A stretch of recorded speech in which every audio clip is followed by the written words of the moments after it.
রব্বুল আলামিন বলেন ওয়ামা তুনফিকু মিন শাইইন ফি সাবিলিল্লাহি ওয়াফা ইলাইকুম ওয়া আনতুম লা তুযলামুন।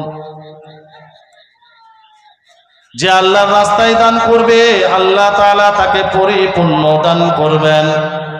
অর্থাৎ আমি যদি আল্লাহর রাস্তায় আমি 1 টাকা দান করি আল্লাহ তাআলা একের বদলে 10 গুণ সব বৃদ্ধি করে দিবে। ওয়ান্তুম লা তুযলামুন, আল্লাহ তাআলা কারোর উপরে জুলুম করবেন না, অত্যাচার করবেন না, কারোর প্রতি নাইনসাফি করবেন না। যে যেমন আল্লাহর রাস্তায় দান করবে, সাদকা করবে, খরচ করবে, আল্লাহ তাআলা তাকে সেই মোতাবেক দান করবে। মুত্তাকিনের আলামত হলো যারা হেদায়েত প্রাপ্ত। অনেকগুলো আলামত রয়েছে আল্লাহ তাআলা তার মধ্যে একটি আলামতের কথা বলেন পারা নম্বর 2 পারা নম্বর 1 সূরাতুল বাকারা। সূরা ফাতিহার পরে যখন আপনি খুলবেন আলিফ লাম মিম যালিকাল কিতাবু লা রাইবা ফীহি হুদাল লিল মুত্তাকিন আল্লাযীনা ইউমিনুনা বিল গায়বি ওয়া ইউকিমুনাস সালাতা ওয়া মিম্মা রাযাকনাহুম ইউনফিকুন ওয়া মিম্মা রাযাকনাহুম ইউনফিকুন। আমি আল্লাহ যা কিছু তোমাদেরকে দিয়েছি তা থেকে যারা খরচ করে। পরে গিয়ে আল্লাহ রাব্বুল আলামিন বলেন উলাইকা আলা হুদাম মির রাব্বিহিম, আল্লাহর পক্ষ হইতে এরাই হেদায়েত প্রাপ্ত। ওয়া উলাইকা হুমুল মুফলিহুন, এরাই হলো সফলগামী, এরাই হলো সরল পথের একমাত্র অনুসরণকারী। এই জন্য আল্লাহ রাব্বুল আলামিন বারবার ঘোষণা দিয়ে বলে বান্দা আমি আল্লাহ তাআলা তোকে মাল দিয়েছি, ধন সম্পদ দিয়েছি রে, আমি আল্লাহ তাআলা আমার রাস্তায় যদি খরচ করো আমি আল্লাহ তাআলা তোর মালে বরকত দেব, আমি আল্লাহ তাআলা তোর মালে রহমত দেব, আমি আল্লাহ তাআলা তোর মালকে তোর সম্পদকে আমি আল্লাহ তাআলা আরো 10 গুণ বাড়াইয়া দেব। এই দান সদকার ব্যাপারে কুরআনুল কারীমের মধ্যে অনেক আয়াত আল্লাহ তাআলা নাযিল করেছেন। পারা নাম্বার 3 সূরাতুল বাকারা আয়াত নাম্বার 207 আল্লাহ রাব্বুল আলামিন এই জায়গায় একটি চমৎকার ভাবে উদাহরণ দিয়ে বুঝাইতে চায়। ও আমার মুমিন মুমিনাত মুসলমান মুসলিমাত ভাই ও বোনেরা ভালো করে শুনবেন। এই আয়াতের দ্বারা আল্লাহ রাব্বুল আলামিন কি বুঝাইতে চাইলেন? মাসালুল লাযিনা ইউনফিকুনা আমওয়ালাহুম ফি সাবিলিল্লাহ, আল্লাহ তাআলা বলেন যারা আল্লাহর রাস্তায় খরচ করে তাদের দৃষ্টান্ত হলো, তাদের উদাহরণ হলো কামাতালি হাব্বাতিন আমবাতাত সাবআ সানাবিলা ফি কুল্লি সুমবুলাতিন মিয়াতু হাব্বা।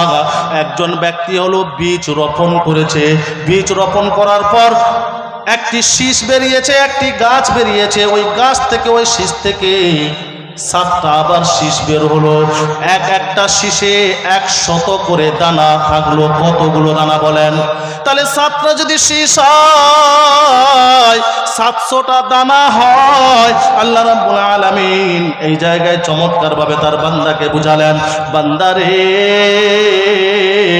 আমি আল্লাহ তাআলা তোকে যা কিছু দান করেছি 1 টাকা দেওয়ার যদি ক্ষমতা হয় আমার রাস্তায় 1 টাকা দে, 2 টাকা যদি ক্ষমতা হয় 2 টাকা দে, 10 টাকা যদি দেওয়ার ক্ষমতা হয় 10 টাকা দে। তোদের যাই সমর্থ যাই কিছু আছে আমি আল্লাহ তাআলা আমার রাস্তায় দান কর, খরচ কর।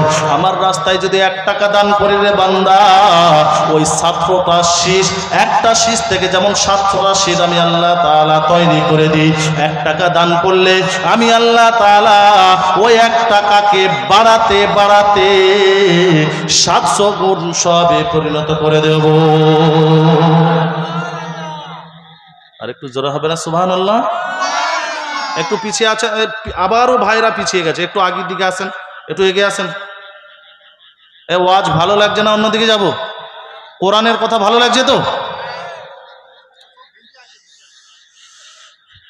সবাই একবার জিকির করেন সুবহানাল্লাহ আলহামদুলিল্লাহ লা ইলাহা ইল্লাল্লাহ সুবহানাল্লাহ আলহামদুলিল্লাহ লা ইলাহা ইল্লাল্লাহ লা ইলাহা ইল্লাল্লাহ মুহাম্মাদুর রাসূলুল্লাহ সাল্লাল্লাহু আলাইহি ওয়াসাল্লাম। আল্লাহ তাআলা তার নিচের আয়াতে বলেন, পারা নম্বর 3 সূরাতুল বাকারা আয়াত নম্বর 261, الذين ينفقون أموالهم في سبيل الله ثم لا يتبعون ما أنفقوا منا ولا أذى لهم أجرهم عند ربهم ولا خوف عليهم ولا هم يحزنون। যারা আল্লাহর রাস্তায় খরচ করে, আল্লাহর রাস্তায় দান করে, সাদকা করে, দান করার পর সাদকা করার পর কোন রকম কাউকে খটা দেয় না এবং কাউকে দুঃখও দেয় না, আল্লাহ রাব্বুল আলামিন বলেন লাহুম আজরুহুম ইনদা রাব্বিহিম ওয়ালা খাউফুন আলাইহিম ওয়ালা হুম ইয়াহজানুন।